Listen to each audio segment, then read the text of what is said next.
Salutame cachamo. What's going on, everyone? I am Pat the Pac-Man. Welcome to another episode of Barking for Balance, the podcast where we talk about dogs, or we can talk about anything else that is meant to teach, inspire, and entertain.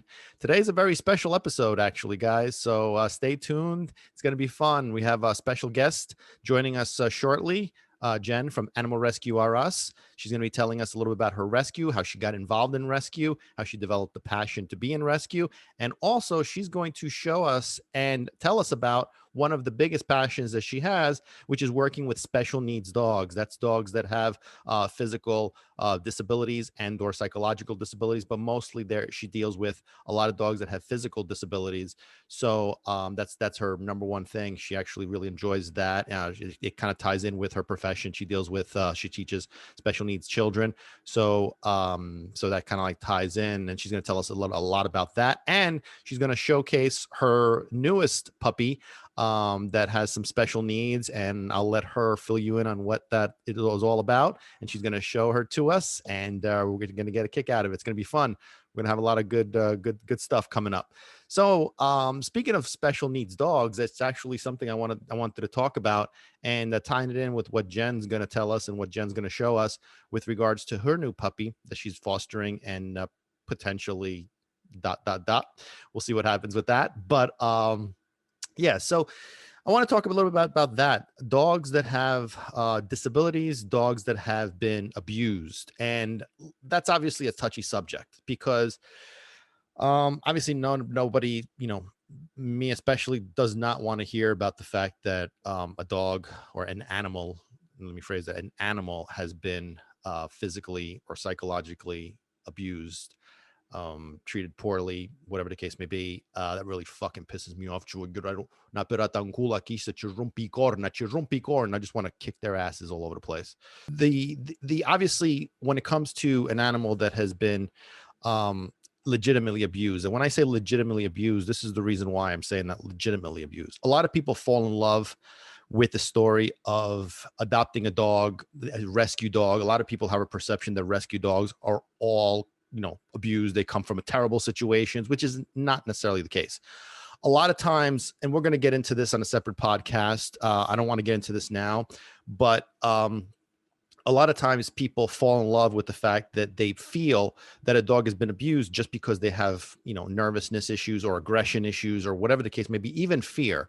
And a lot of times, if not most of the time, those dogs develop those issues not because they've been abused, is because they have not been treated as dogs. They have not had owners who are responsible. And when I say responsible, I don't mean like poorly responsible. I mean that are willing to do what is necessary for a dog by establishing leadership, establishing direction, boundaries, and limits.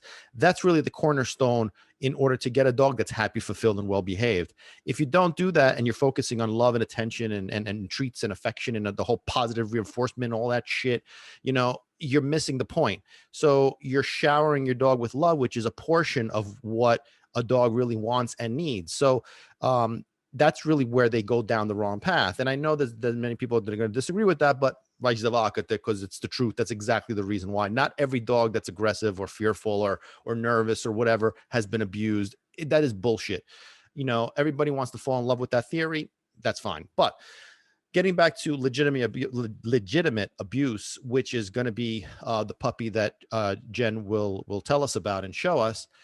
This is a dog that had been physically beaten, and it pains me to discuss it, but I'm going to stay away from that. I'm just going to say, basically, one of the things that's very important with people that do adopt or have a dog that has physical disabilities or has physical disabilities and or psychological disabilities stemming from legitimate abuse, not presumed abuse, legitimate abuse. And so what we have to understand is that dogs live in the moment.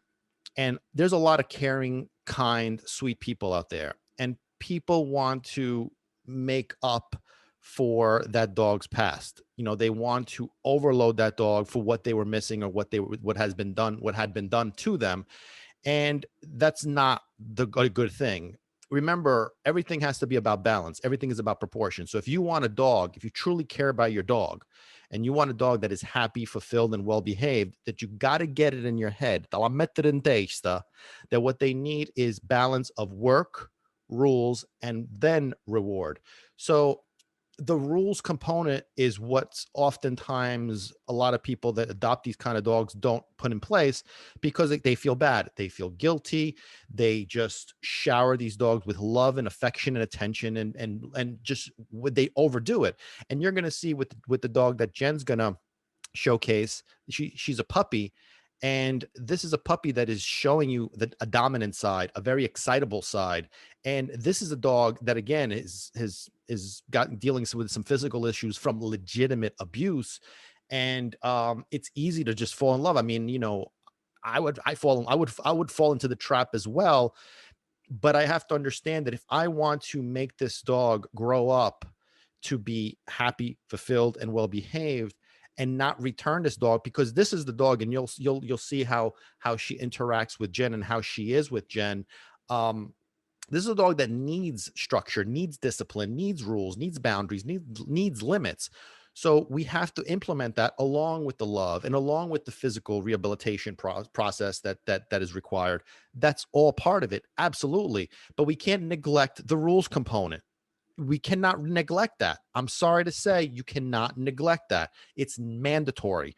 And a lot of people fall into that trap where they feel bad for this dog. They feel bad. Well, the poor baby, and oh, bedamache, oh, you know what?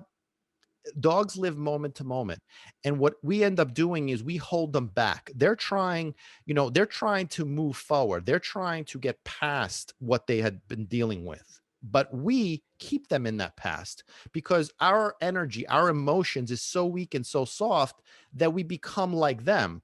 They're unsure. They're trying to figure out what to do. They're trying to recover from all this trauma, psychological trauma, but we're not letting them. We're keeping them in that past because we're just overloading them to try to make up for what they had been through. And we can't. You cannot make up for what a dog has been through. It's not possible. So, we can't overcompensate for their past. We can't give them what we can't take away what they have gone through. It's impossible. I mean, listen, I am amongst everybody would love to hop in the DeLorean on Back to the Future. Grab this guy by the throat and just strangle him and avoid that dog going through all this kind of shit. Of course, but it's not reality.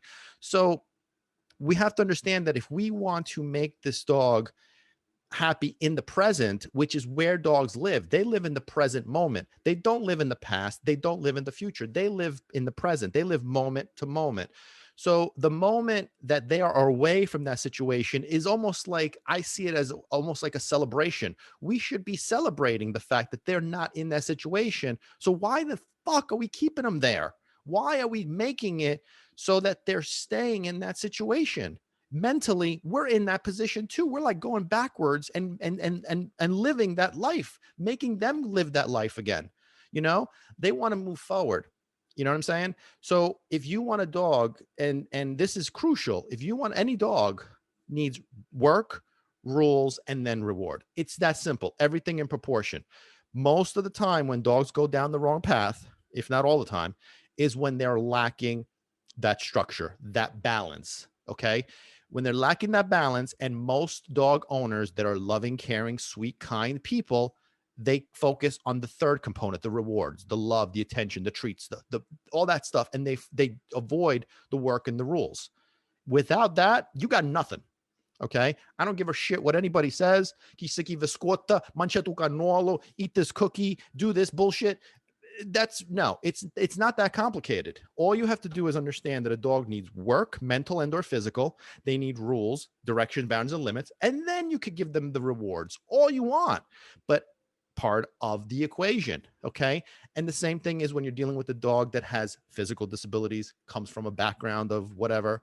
Don't keep them in the past, and you're going to see again with Jen's dog, this dog, you can't even tell that this dog has been through shit. And if you notice any kind of dog that has been dealing with that, you can't even tell. A dog that has 3 legs, I've seen dogs that have 2 legs. They don't know. They don't even recognize them. They don't even know. For them, they're just happy.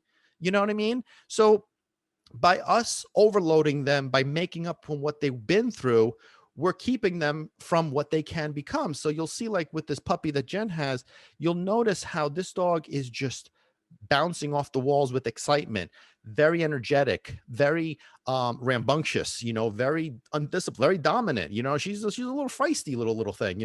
So if you don't establish directions, boundaries, and limits because you feel bad for what she's been through, then this dog is going to bulldoze right through you, and she's going to become a problem. Not to mention the fact that you've done so much work, with quotes around it, which is the opposite. You're avoiding giving her what she needs, and therefore you're creating a monster that's going to get older, and then you're gonna be like, you know what, I just can't deal with this dog. This dog's been traumatized so much that this is the end result. That's not the reason. The reason is not the trauma. The reason is not the past. The reason is that you did not put in place the formula of work, rules, and then reward. You just felt bad. You felt guilty. You wanted to make up for all the shit that she had been through. Comes from good intentions. I'm not saying that's not the case, but you're not doing your dog or that dog a service. You're actually going against what you should be doing. So, I'm going to get into this whole thing in another podcast, but I wanted to get this out in the open because it's very important to understand that dogs live moment to moment. We have to make them go past the moment of this abuse, this trauma, this whatever you want to call it. Make them go forward because that's what they're trying to do, and we're holding them back. Let them go. Let them go. Let them move forward. Celebrate the fact that they're not in that situation anymore. Celebrate the fact that they're now in a safe, happy environment. But if you want them to be actually happy, fulfilled, and well-behaved, then you need to understand that they need work, rules, and then reward, not just reward. Otherwise, you end up with a dog that is just a destructive monster or disruptive monster, or a dog that you end up returning or putting down because you just can't handle it. And then you blame the past when it has nothing to do with it. They still need leadership, and it's your job to provide that. Okay. And so if you fail on that, that's on you. Okay. You have the option, you have the opportunities, you need to put that into place.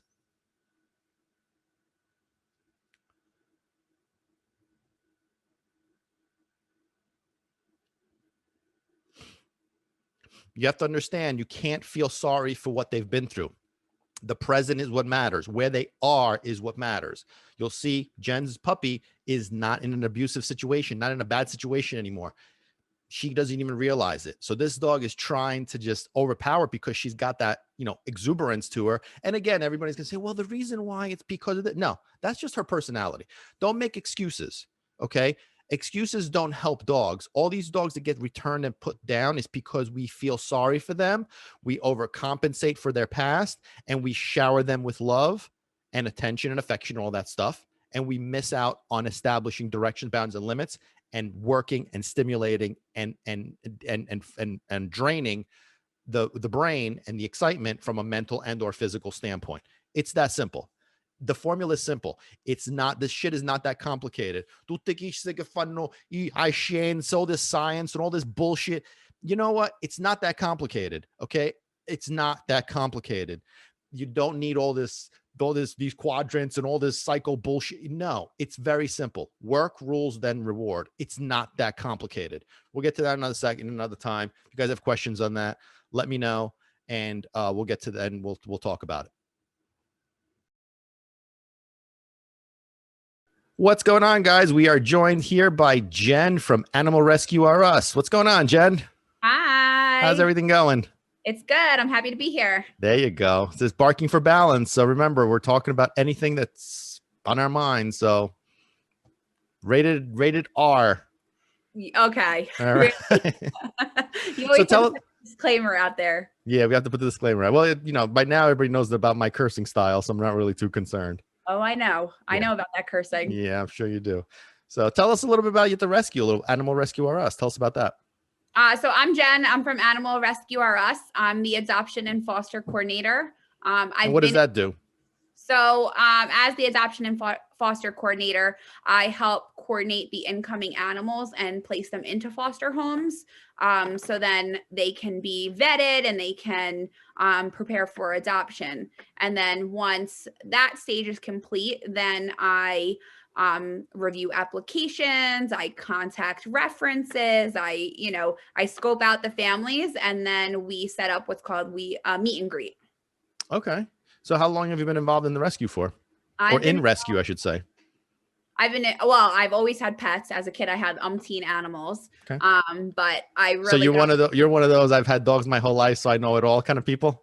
Dogs, cats, rabbits, pigs, the whole the whole thing. So we definitely were an animal family. Although looking back, I'm like, there's a lot that happened when I was a kid that I probably wouldn't do today. So it's a whole different experience for me. Like what? I mean, we had like rabbit hutches in the back of our, yard. We had like pigs back there. We had shed cats, we had a lot of. Wait, you had pigs in your backyard?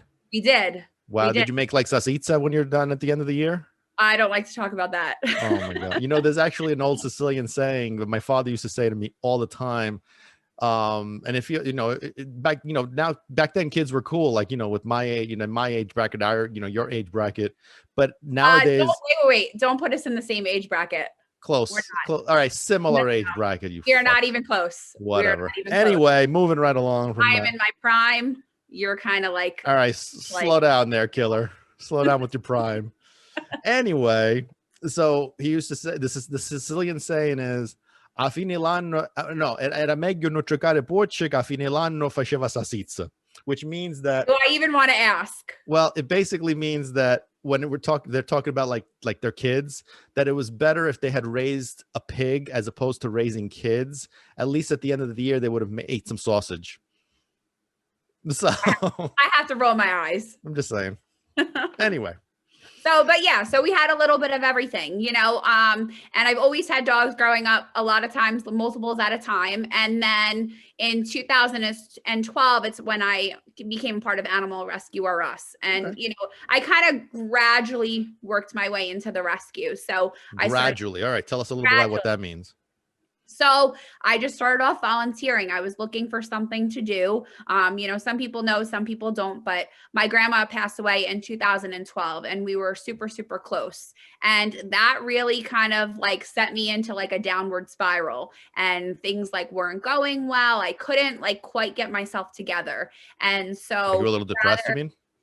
I was more anxiety. I had a lot of anxiety, actually, because there was like a lot of things that were tied to her passing that kind of just put me over the edge. So I was really looking for something to focus on other than what was going on in my life. And how old were you at the time? So this was in 2012. So 9 years ago. So now you're making me do math. You want a calculator? 25. I was like 25. So, I was young and I needed something to focus on, in addition to work, because work kept me busy during the day. And then after work, everything was kind of falling apart. So I was looking on Facebook and I was just kind of like, looking at rescues. So you were looking to get involved in the animal community? We had just adopted, my husband and I had just adopted a dog together. Her name was Miley. She was from Bergen County Animal Shelter. And that kind of got the wheels, rolling, because I was never a kid that had only one dog or one pet. I always had, the zoo. So once we got Miley, I was like, I need a second dog, because we always had a second dog. And they're pack animals. So I felt like, naturally I should have a second dog. So I was pushing for it. My husband didn't want it. So I was like, all right, let me get involved. Like if I can't bring another dog into the house, I can at least do something to help other animals. So that's what I did. So one day, Christina had posted from Animal Rescue or Us that she needed volunteers. It was right in Paramus. I was like, perfect, close to my house. And Christina is? The director of Animal Rescue or Us. Got it. So she had posted that I kind of know that. I just want the people that are listening to know that. I know. So she had posted that she wanted some volunteers, and I went down. It was right in Paramus, right at the PetSmart. And I just kind of like jumped right in. And I think, working with animals kind of comes naturally to me. What were you doing with them?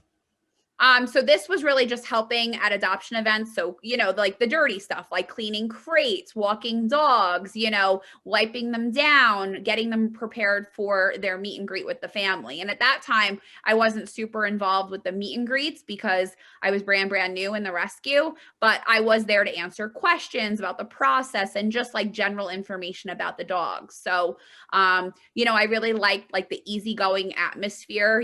Christina is like very like calm, cool, and collected. So that's really what I needed at that time. And like her passion was there, and that was really inspiring for me. And in some of your other podcasts, you talk about having this passion and wanting to inspire. And it was really in that moment that I was inspired to get involved and to continue to be involved. And it was a moment where I wasn't so distracted by everything else that was going wrong in my life. So it was like something that I could really focus positive energy into. And so that's what I did. What was your favorite part about it? I think meeting with, obviously the animals are, key. I think anyone that's in the rescue world is going to tell you animals, but it's not just animals. It's also people, right? Like you're saving these dogs from these terrible, terrible situations, but another sometimes, part, not all the time. Correct. But a lot of times, yes. And you're also educating people. And I think that's the part that, is sometimes not talked about or not really like addressed. And it's a huge part of the rescue, because if you're not educating, then nothing's changing. And you're kind of like in this cycle. Now, when you say educating, what exactly do you mean by educating them on what? Just about what goes on, what goes on behind the scenes, not everything. Behind the scenes of a rescue or behind the scenes of a dog? Of a rescue, and what, the dog's history, where they came from, which is obviously not always bad. But then also just teaching the younger generation, like kids, like what's expected, appropriate behavior around dogs. So there's just a lot that, I think people gets overlooked because everyone sees the cute dog and they're worried about the meet and greet and getting the dog and stuff like that. And I think there's a huge part of education. And that's one of the things that I love about the rescue, because we really spend a lot of time educating younger kids about the importance of rescue and just the importance of work in general. And I think what's a great thing is that sets Animal Rescue Us aside from apart from other organizations, is that we actually welcome children for volunteer opportunities. Whereas other places you have to be 18 or older or 16 or older or accompanied with a parent. And for us, we can teach these kids and we can teach them what they need to do. So that's been a big part of Animal Rescue Us. We've worked with the Girl Scouts. We've worked with the Boy Scouts. We've worked with special needs children, just giving them an opportunity to volunteer, which they haven't, they wouldn't have if they went elsewhere. So I think in general, Animal Rescue Us is really special, and it's something I hold very close to my heart. And I just think that the opportunities within the rescue are endless, and it's so much more than just rescuing animals or saving animals. Like what? So in our rescue, we take a lot of families in, we take a lot of special needs animals, we take a lot of when you say families, she doesn't mean human families. No, I mean animal families. Yeah. So the mom knocking on her door like, yo, let me in. No, the mom dog, the dad dog, the 8 puppies, things like that. We take a lot of special needs animals. I think that's really where my passion truly lies in the rescue. We talk all the time, and, I've rescued countless special needs animals. And I also like those seniors, those seniors that really deserve that second chance, that warm place on the couch. That's where my heart's at in rescue. Okay. So you would say that you kind of got involved in rescue. I mean, we have a similar background. I got involved with the dog behavior stuff, or the dog training, which at the time it was dog training, because of my miserable situation in my career path. But how do you feel like with this whole coronavirus situation? How do you feel that that's been helping, or how do you feel that it's been affecting the rescue? So in terms of slowing us down, it hasn't slowed us down at all. It really just changed the way that we operate in terms of like procedural things. So for example, events are open to the public, but you can't just walk in and meet a dog. You need to be pre-scheduled. Everything is you get an hour time slot and then a new, group of dogs comes in. So not all the dogs are, in one room at the same time. Like there's a lot of crowd control that goes on, sanitizing materials, obviously, PPE and, social distancing and all of that kind of stuff. So Sure. it definitely changed the way that we did things, but I wouldn't say that it hurt the rescue by What any means. about from an adoption perspective? Did that kind of like limit your ability to want to adopt to certain people or to people in general because you're worried about the fact that they're doing it just because now they have some time or extra time on their hands, and then at some point they're going to start returning those dogs? Or did that not affect you guys whatsoever? So I think that's always kind of a concern in the back of your head, but I am brutal when it comes to screening potential applicants. And so What does just that mean? You're brutal. Explain brutal. that. I mean, I guess if you know my personality, you know what that means. I do, but I'm trying to like, let's share the wealth. So, I mean, I scrutinize every single thing on an application. And even though when you get the application, you're not speaking to the family over the phone, you get a vibe. You get a vibe on what's on paper, and then based on that vibe, you either cut it, and then move on, or you move forward with the process. And so, I'm a big kind of fan about like, it's all about the vibe. If you have a good vibe, you move forward. If you don't, you nix it. So the concern of these people returning dogs after, everything gets back to normal was never something that you were concerned about. You just based it on their personality, that this was not the kind of person that would do that. Correct. And you weed out the applicants that you feel like are just doing it because, they're home, they have nothing to do.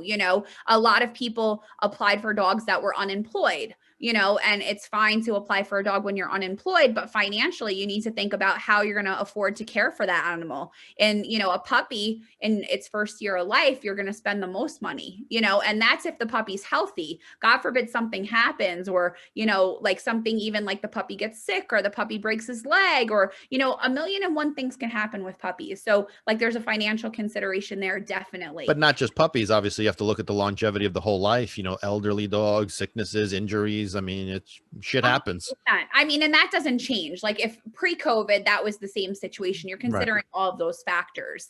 And then I guess what comes into play with COVID is that a lot of people have adopted dogs, but those dogs are not used to people being out of the house or people being So separation anxiety issues. Yeah. So then you have the concern about separation anxiety. And I think separation anxiety is one of those behaviors that are, really, it's a cluster of behaviors that are really difficult to break. I almost would rather have an aggressive dog than a dog with separation anxiety, to be perfectly honest. Why? And I'm sure you get a lot of Why you say that?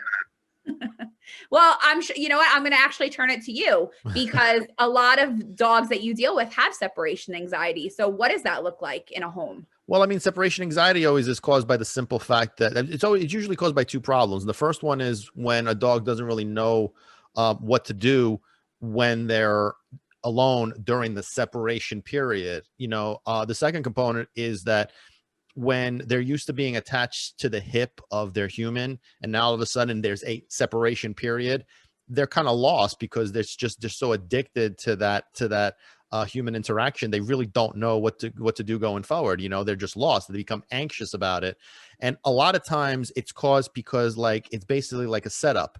So people will set their dog up for failure, meaning, for example, when you're taking your dog out for a walk, for example, just to go out, the ritual of doing that is a very excited ritual. So the dog owner will make their dog excited. And the whole process, step by step, is a constant escalation of excitement. So you grab your shoes, the dog's, oh, something's happening. And then the keys come out. Oh, something's happening. I know what this is all about. And then you go towards the leash and the excitement's raising. And now the leash comes out and the excitement's still going up. So by the time you go out the door, the dog has seen all these different steps and you've egged them on throughout the whole process. They're following you around. They're approaching the refrigerator. They never go into a calm state.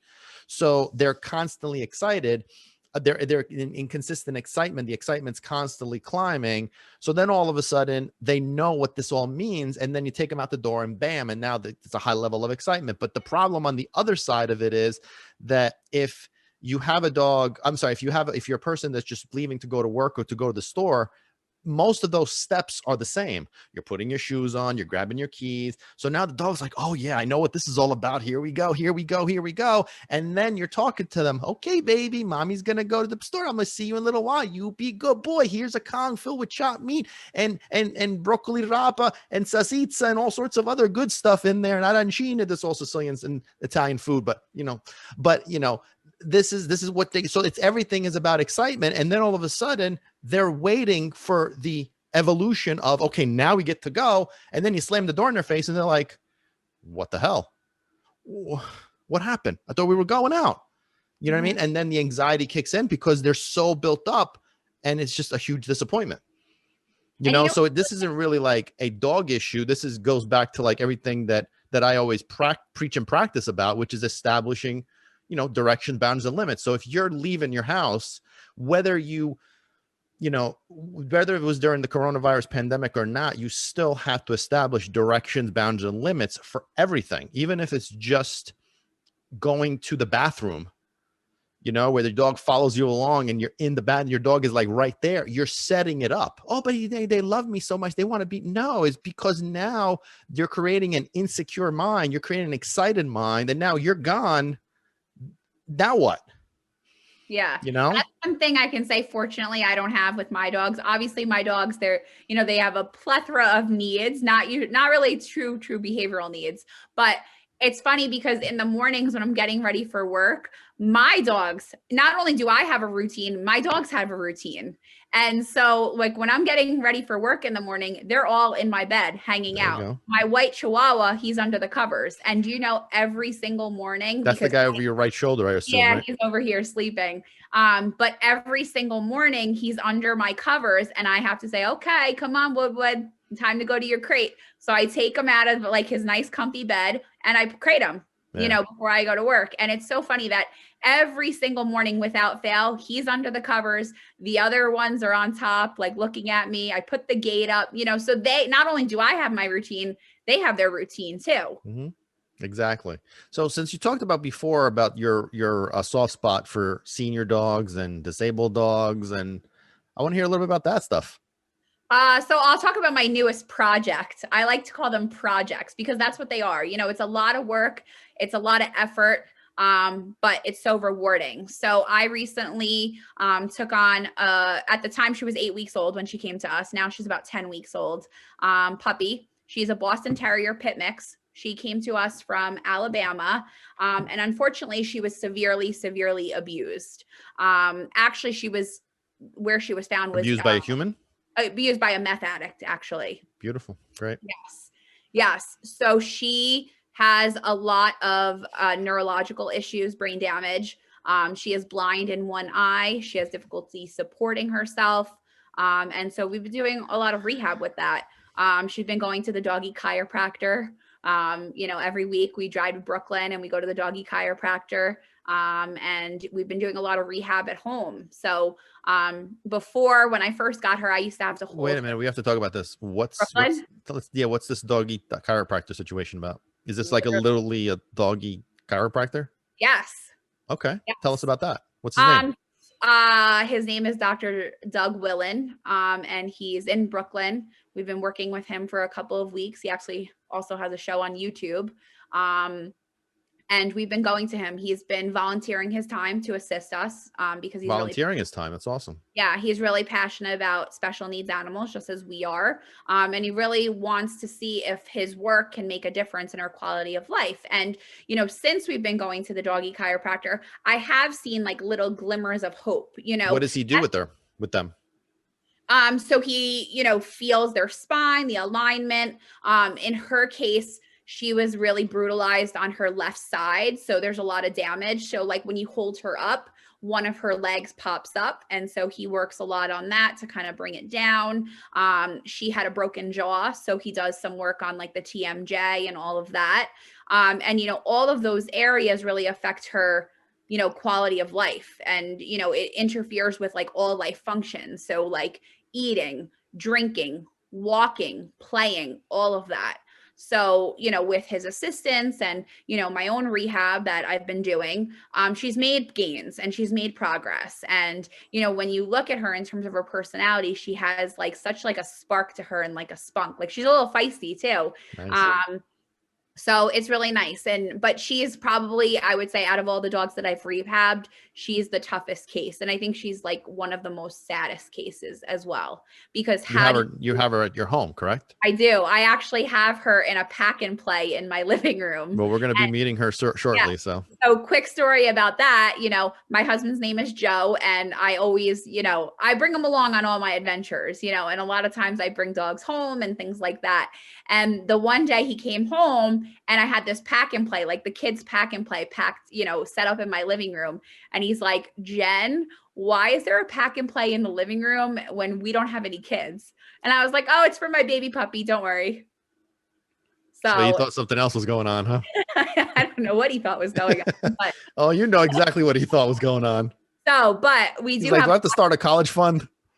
So we have a pack and play set up in the living room for my baby puppy, which. Now, let me ask you a question. Is this a puppy that you're rehabbing to adopt, or is this a puppy that you're rehabbing and it's already been adopted, if you know what I'm saying? Wink, wink.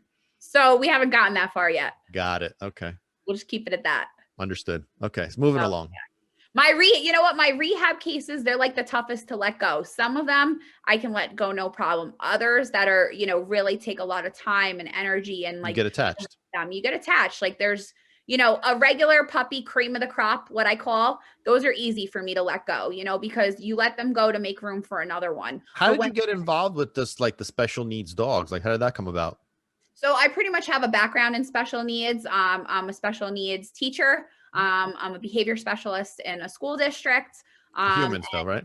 Humans. Yes, right. Humans. So, but it makes us kind of alike in some ways, because my day-to-day job is dealing with special needs children that have a lot of behavioral difficulties. And for you're dealing with dogs that have behavioral difficulties, or owners. And dog owners that have some behavioral issues too, but we'll leave that alone. So, I was always passionate about special education. I knew going to college, like right out of high school, some people don't have a plan. I had a plan. I knew I was going to school for special ed. Why? Why was that your plan? So I have a cousin that's on the autism spectrum, and he used to come around a lot more when he was younger. And we just had a connection. Like he was nonverbal. He was severely autistic, but I talk about this vibe, right? You have this vibe. And so I think there's a connection there too. So for whatever reason, we had a great connection, and that really inspired me to get into special education and want to make it. So it's because of your cousin you got involved in that. Yeah. And then I've worked with a lot of families since then, and those kind of kids kind of almost become your kids. You put same like with the dogs, you put your blood, sweat, and tears into it. And so, in some cases, I've even been able to blend the two. I've created opportunities where some of the kids that I work with can volunteer with the animal rescue. We actually have what capacity? Same capacity as any other volunteer. So, just doing anything. Okay. Yep. So, in those cases, we try to pick jobs that we know they'll be successful at. So, for example, some kids may be greeters, just greeting the potential adopters that come into the store. And you're talking about like young kids? Like what age range are we talking about? I think our youngest so far that we've had was probably 12. Wow.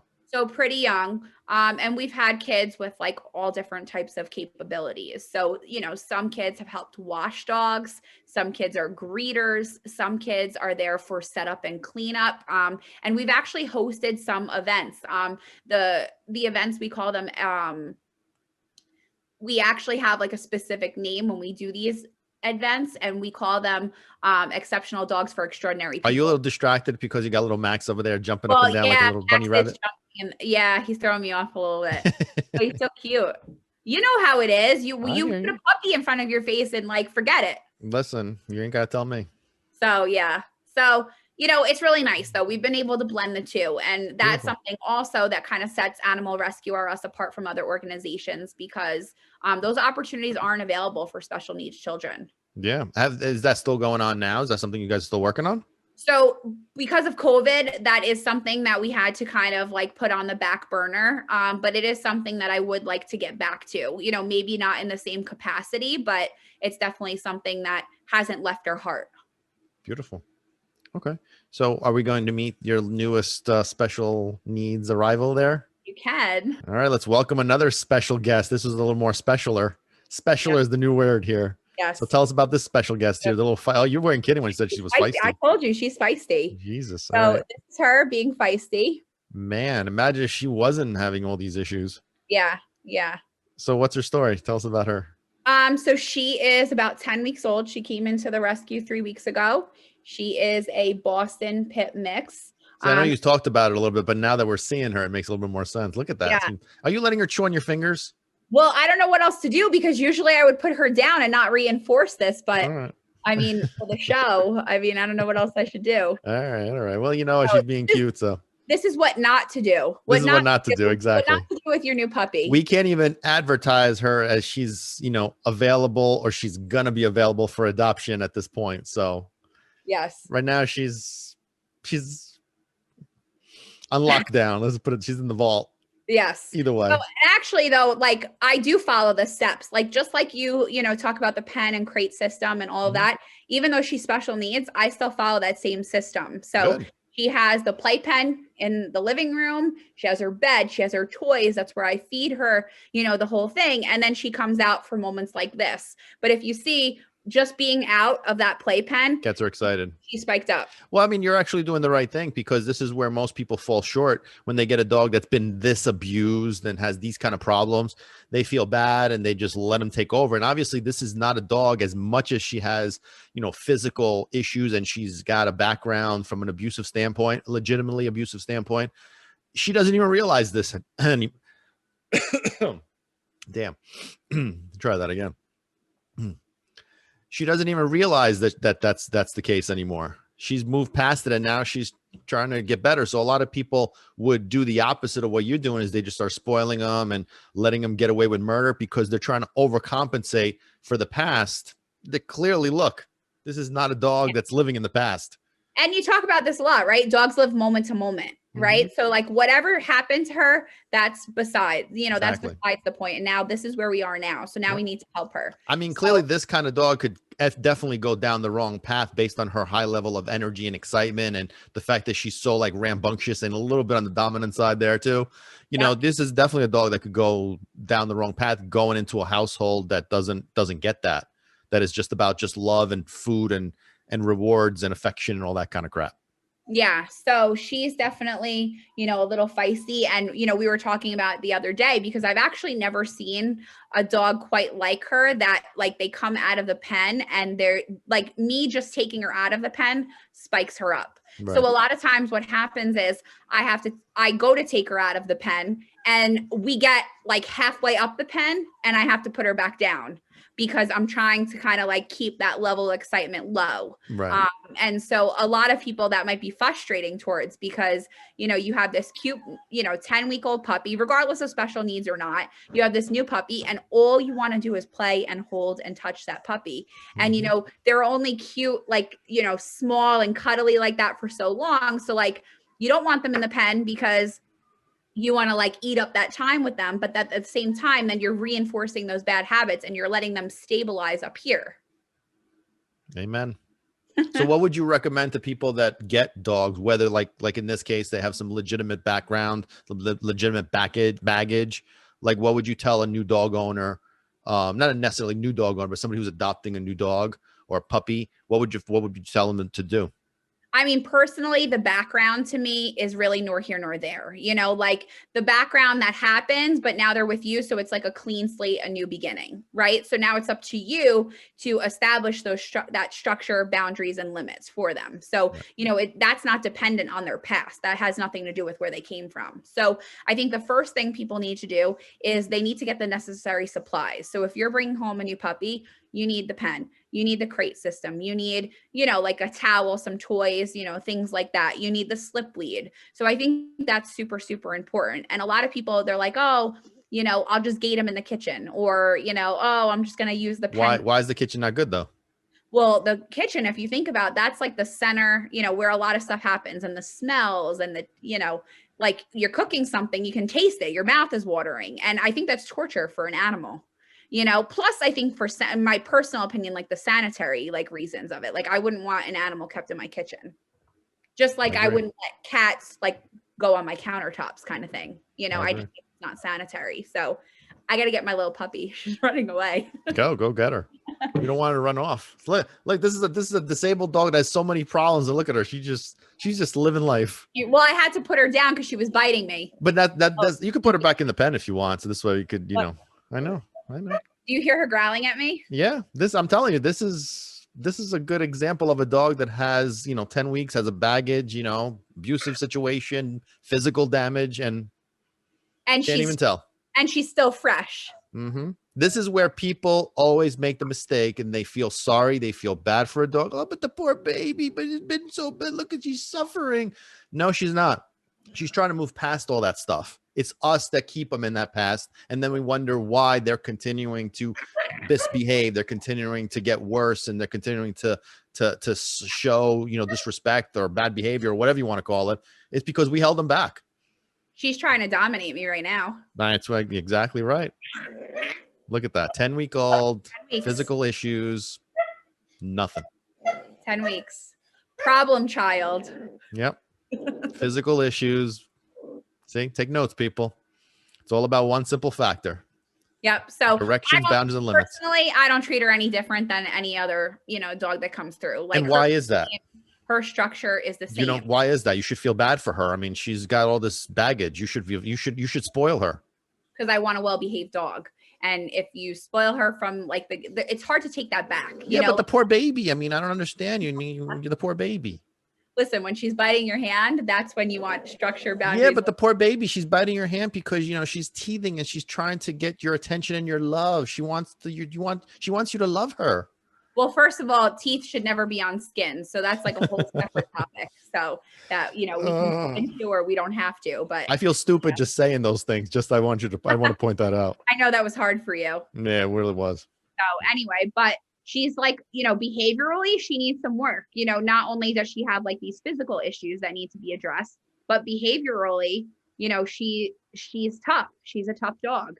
But this is actually the perfect case of people that are not, that would feel bad for this kind of dog and just shower her with love, attention, affection, and food and toys and treats and all that shit.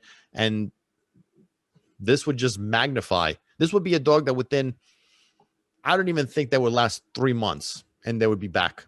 She's tough. Like, let me tell you, she really is like, and we're not even talking about the disability issues. We're talking about just the mental issues. I'm talking about her like behavior. Like her behavior is atrocious. But it's not behavior. This is just her personality.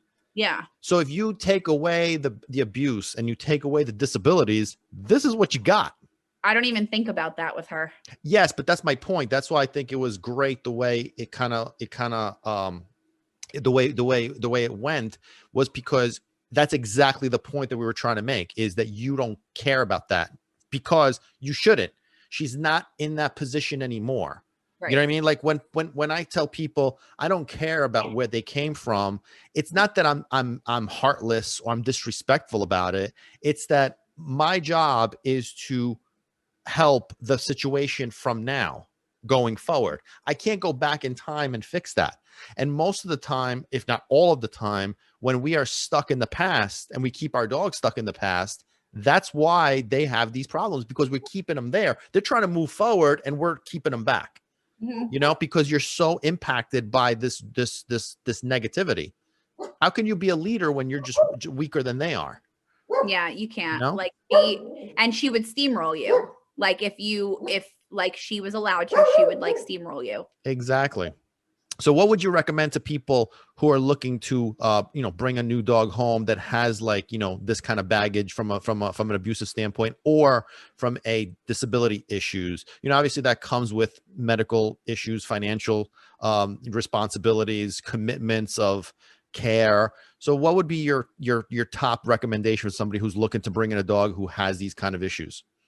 I think a lot of people kind of dwell on the history, right? Like what happened to them prior to them coming to you. And for me, I really don't dwell on that because personally, I don't care, because the second they start with me, that's their new beginning. And so what didn't happen in the past is going to start happening now. And, you know, she's a prime example. She's special needs. Yes, I could spoil her. Would I love to spoil her? Absolutely. However, I need to have a little self-control myself, because if I spoil or if I nurture that, that is going to be a huge behavior problem. And it's going to go from, little puppy nibbles, which actually she breaks skin, just so you know, to a dog that is now biting people and now has like a bite history. So I think that setting them But up you know that a lot of people interpret the biting people like playfully. They don't interpret it in a big deal.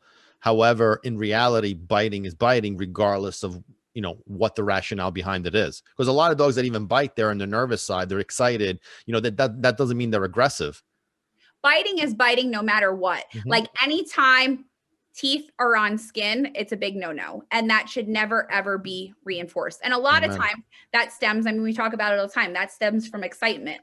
My white Chihuahua, when I get home from work and he sees me right away, he goes to like give me like a little nibble, not in the way that she does, but like you could see he's like excited to see me and he puts his mouth on me. And the way that I respond to that is I leave him be. I don't touch him until he's calm and his paws are on the floor.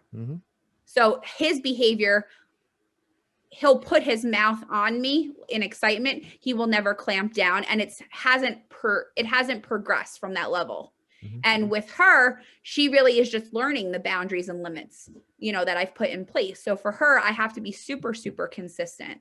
And what would you tell people to do if they were interested in getting a dog that had this kind of disability, these kind of like, past history, whatever the case may be?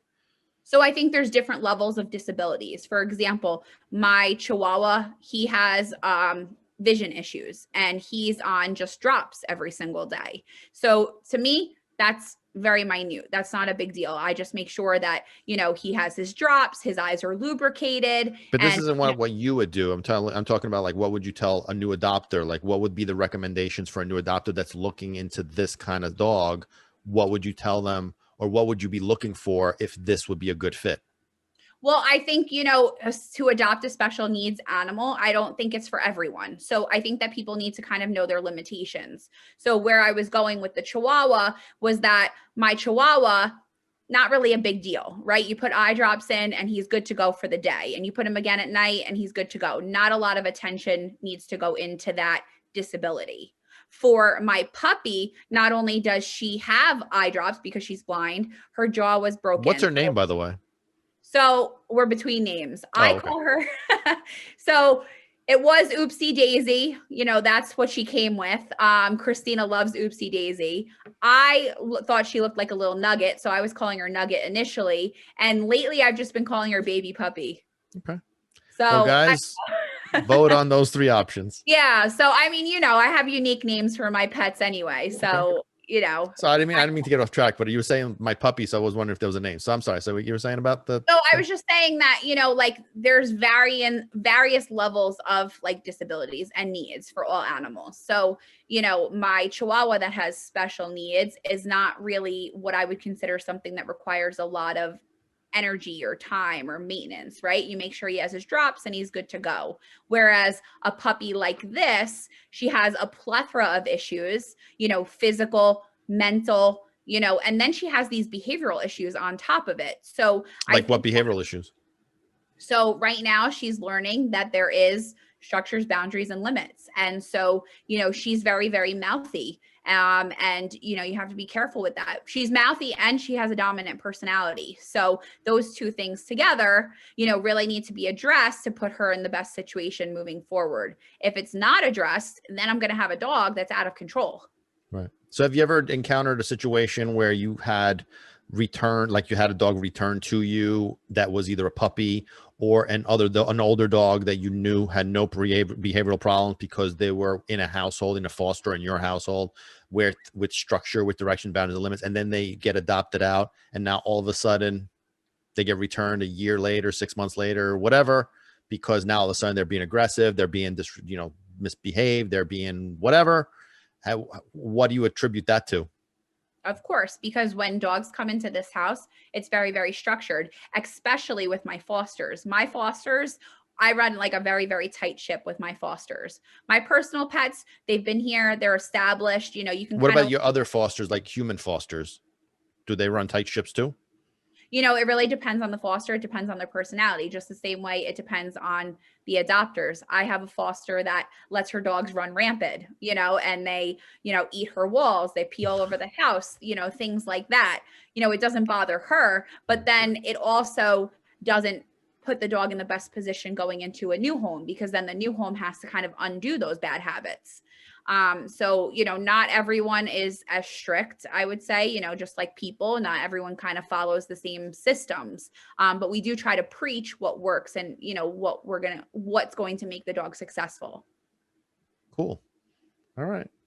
Well, listen, Jen, you gave us a lot of info. If you guys have any questions, if you're looking to adopt a pet, a dog, Animal Rescue R Us, Jen, thank you for joining Barking for Balance. You're welcome. We'll catch you next time. Well, that was a pretty interesting little discussion with Jen. What did you guys think? Animal Rescue R Us, guys. They do great work. Her and Christina, they do a great work when it comes to dogs. They do great work, rescues, God bless them. I don't know how a lot of these rescues do it. I don't know if I could do it, to be honest with you, of what they have to deal with and what they have to see on a daily basis. As you saw, that poor little thing. See, I'm doing it too. I'm getting a little, get a little emotional, feel sorry, but how could you not? I mean, honestly, you got to be heartless to not feel angry or sad, or, you gotta, but again, when I work with my clients, and I enter a situation like this, the first thing, as you saw from Jen as well, is you can't feel sorry for them. You can't feel sorry for what they've been through, because they're not in that situation anymore. So why continue to harp on the past? Why continue to deal with it? I mean, is it upsetting? Of course it is. Of course, it breaks my heart, pisses me off. I want to just, but you know what? It's not the case. This was one of the lucky ones. Let's face it. This one was a lucky one. And now that we have her saved, we got her at a young age. I mean, this is just a beautiful story. Hopefully she could overcome these disabilities. But guess what? She ain't mentally disabled. You know what I mean? And that's really what a lot of people have to understand when it comes to abusive case, again, legitimately abusive cases or physically disabled cases, is that they're not mentally disabled. You know what I mean? Their brain is perfect. Their brain functions normally. So if you saw her, she's just acting like normal. She doesn't care about the abuse, about the physical problems. She doesn't care. She does whatever she wants because she's happy in the present. The past doesn't exist. Our job, and Jen is doing a great job with that, is she's helping her move past that. She's helping her, come out of that past and move into the future, into the present, and lead her into the future. And that's kind of like what we need to do as leaders, is do exactly that. That's why it's lead her into the future, starting from the present. So to me, it's a happy ending. It's a great story. Like, I pray that she recovers from all these physical ailments and all this kind of stuff. But at the end of the day, like I said, mentally, that dog is in great shape. So, she's going to live a happy life, and she's going to be in great. So, it's a happy ending. She came out of that. She was safe. It's beautiful. And so, again, it's important to understand that the reason why we can't feel sorry for them and try to make up for what they've been through is because they're not in that world anymore. We should celebrate these cases. People don't celebrate these cases at all. They make them worse, and then you create a monster, and then that dog ends up paying the price. I mean, for crying out loud, you think you're a superhero because you saved us from a bad situation, and then you just put them in another bad situation. Yeah, they're physically, you're not harming them, but you're not providing what they need. As responsible dog owners, we need to be well trained, not dogs that are well trained. It's a well trained human that knows how to make their dog happy, fulfilled, and well behaved. That's the goal. That's what we need to do. That's my job. And that's what I hope that people start getting on board with, that it's not about the dogs. The more humans we have that understand dog psychology, understand dog language, understand dog needs, dog instincts, the happier the dog population will be. The more we try to put in our own stuff, our own feelings, our own needs, the worse it's going to be. So it is what it is. And I mean, I'm sure there's not going to be, everybody's going to be disagreeing with that. Well, whatever. Salut. I want to thank Jen again for joining us from Animal Rescue R Us and sharing her stories and sharing, her life in the rescue world. And you see my little board back here. So make sure that if you want your dogs featured, and if you guys ever are involved in rescues or no rescues or shelters or whatever, and you want your pet up there, they're available for adoption, let us know. Direct message us and let us know. And we'll showcase that pet, cat, bird, dog, lizard, whatever. We'll put them up there and we'll showcase them for you. All right. So let me know about that. Hope you guys enjoyed this episode of Barking for Balance. Remember, dogs live in the moment. We should try to do the same.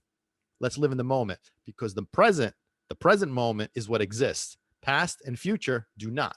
We learn from the past, we plan for the future, but we do both in the present moment. Live like a dog. Make dogs like you. I'm going to end it on this note. I hate when people try to make dogs like humans. We should try to be more like dogs. They got to figure it out. We don't know shit. We think we're smart.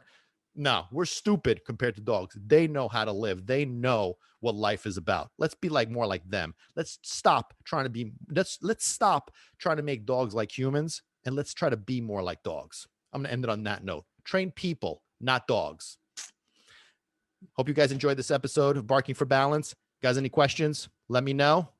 Pat the Pac-Man. Catch you guys next time.